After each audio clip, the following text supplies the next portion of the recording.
Kua pōhiritia a Wiremu Ford o Ngāti Maniapoto me ngā kuki airani ki tōna tūranga hou hei tūmuaki o te kura tuarua o Tokoroa. Kuia te tūmuaki Maori kuki airani tuatahi kia tū ki taua taumata mo te 53 tau. Te rā tīmatanga o te taukura I whakatauhia a Wiremu Ford me ngā tauira hou ki te kāreti o Tokoroa, ki runga I te maraikura o te whānau ānoa. He rā I whakanui anō e tōna iwi Maori me o te moana nui ākiwa, he noho nei I runga I te kaukauroa o Pātetere.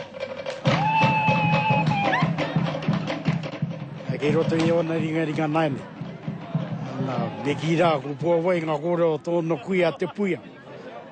Whai a te mātauranga, engari mai hoki mai he whāriki moto iwi. He tauira tahi tō a Wiremu ki te kāreti o Tokoroa. E ai ki tāna, e honore nui tēnei, hoki ngā mai, hei kai ārahi mō taua kura. To raise achievement, to make school enjoyable, that the community is part of the school, that when these students walk out of the school that they have support at home, that we all want the whole Tokoroa community.